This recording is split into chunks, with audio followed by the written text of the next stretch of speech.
नमस्कार मित्रों, मैं ममता वाजपेयी भोपाल से। मेरी हरी भरी और आजकल तो रंग बिरंगी मेरी हरी भरी और रंग बिरंगी छत पर आपका स्वागत है। लीजिए, मैं फिर हाजिर हूँ बहुत छोटे से वीडियो के साथ। और अभी दीपावली का समय चल रहा है तो व्यस्तता भी बहुत चल रही है। तो बस मैं फटाफट आपको बहुत जल्दी जल्दी आज की हार्वेस्टिंग दिखा देती हूँ। असल में छत पर बहुत सफाई का काम भी चल रहा है। मैं कुछ कुछ बिल्कुल रेनोवेट कर देना चाहती हूँ। पुरानी बेलें उखाड़ के और साफ़ सूफ करके थोड़ा फ्लावर का कलेक्शन करती हूँ। देखिए आप कितनी अच्छी फसल रखी है। ये आज हमने पालक तोड़ी है, तोरी की बेलें उखाड़ी हैं, इसलिए तोरी वो जो मोटी पतली जो भी है सब निकाल ली।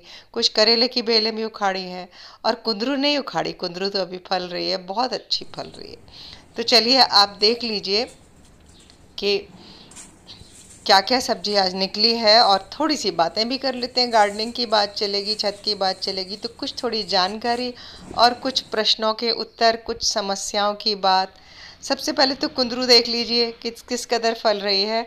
और अगर आप नए हैं तो शायद आपको पता नहीं होगा कि ये मेरी बेल बहुत पुरानी लगी है और इसने बहुत बहुत फलवार दी है। अगर आप चाहें तो मेरे पुराने वीडियो अगर देखेंगे तो आपको मिल जाएगी। और अब तो ये आखिरी पर है। जैसे जैसे ठंड बढ़ेगी, बहुत ठंड बढ़ेगी, तब ये नहीं फलेगी। अभी तो बहुत फल रही है। टोकरी भर के कुंदरू आपने देखे ही।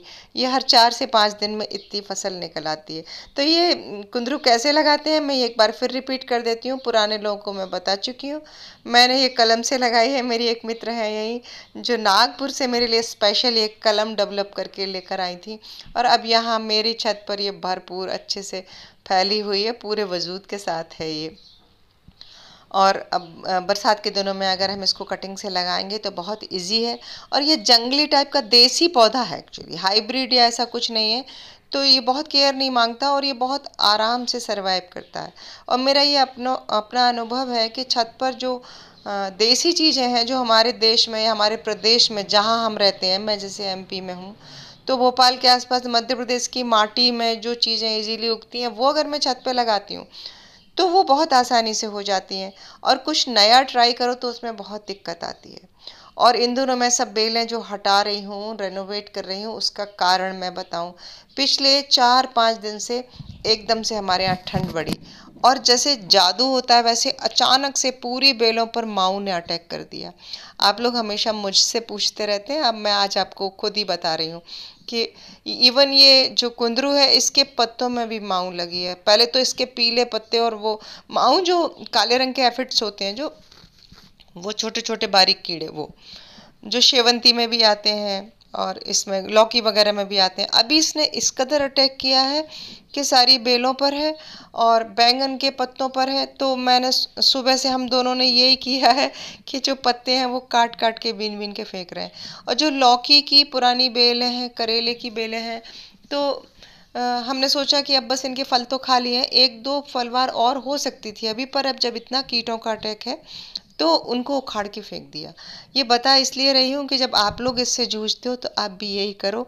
छत की सफाई कर दी, नए ढंग से हम फूल वगैरह अब लगा देंगे, फिर से नई फसल लगा देंगे और नीम ऑयल छिड़क देंगे। पहले तो तेज़ पानी की धार से हमने बेलों को धोया है। जिनको रखा है, जो उखाड़ दी वो तो फेंक दी, जिनको रखा है उनको तेज़ पानी की धार से धोया है, पाइप से प्रेशर लगा के। तो कुछ कीट ऐसे चले गए।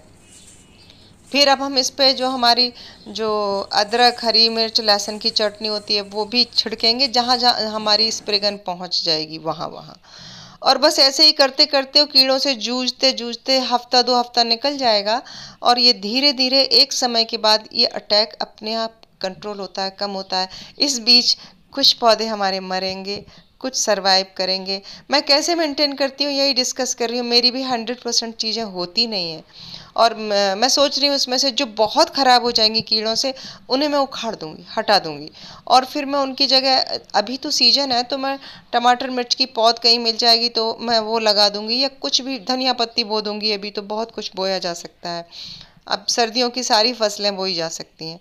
और नहीं होगा तो फिर मैं फ्लोरल लगा दूँगी। लेकिन जो बहुत कीट वाले हैं मैं उनको ठीक करने की कोशिश नहीं करती, क्योंकि ऑर्गेनिक में कीटनाशक कोई आता नहीं है। दो ही विकल्प है कि या तो आप अभी लाके एक बार कोई सा भी केमिकल स्प्रे कर दो तो ये सब कंट्रोल हो जाएगा, बाकी आप इसमें चाहें कि ऑर्गेनिक में हो जाए तो वो पॉसिबल नहीं है। तो उम्मीद है कि वीडियो अच्छा लगा होगा, और अगर आपके पास भी ऐसी समस्या है तो घबराएं नहीं। आप देखें, मैं भी इनसे जूझती हूँ और मैं भी बिना घबराए मैं उखाड़ देती हूँ जो चीज़ें ऐसे सामने आती है, और फिर भी फसल मिलती है। देखिए, हार्वेस्टिंग आज भी है, कुछ दिन बाद फिर हार्वेस्टिंग बताऊँगी। ये मेरी पुराना चैनल देखेंगे तो मैं इन कीड़ों से जूझते हुए भी हार्वेस्टिंग कर पा रही हूँ। तो कुछ कीड़ों के हिस्से का और कुछ हमारे हिस्से का, यही होता है ऑर्गेनिक खेती में। कभी भी ऑर्गेनिक खेती में कोई पेस्टिसाइड मिलता नहीं है हमें। देखिए, ये दूसरी फसल लगी हुई है, अभी इस पे अटैक नहीं है, ये बहुत छोटी है, इसको मैं संभाल लूँगी, इसको बचाऊँगी। जो पुरानी फसल है जो बिल्कुल वैसे ही जाने वाली थी उसको हटा दूँगी, नई फसल को मैं ज़रूर बचाऊँगी। ये टमाटर भी नए हैं, अभी इन पर अटैक नहीं है। अगर मैंने उनको नहीं हटाया ना तो वो सारे बगीचे में फैल जाएगी, जो मेरी नई पौध है वो भी खराब हो जाएगी। अभी तो पुराने पर ही अटैक हुआ है, बड़े बड़ी बेलों पर अटैक हुआ है, लेकिन हाँ, बहुत ज़बरदस्त अटैक हुआ है। और ये सिर्फ मेरे यहाँ नहीं हुआ, जहाँ जहाँ ये ठंड का प्रवाह हुआ होगा वहाँ वहाँ अटैक हुआ होगा। और जो लोग नए हैं वो मुझे सब्सक्राइब कर लें, और मुझे वीडियो अच्छा लगा हो तो लाइक करें, शेयर करें। मिलते हैं अगली वीडियो में नई जानकारी के साथ। नमस्कार।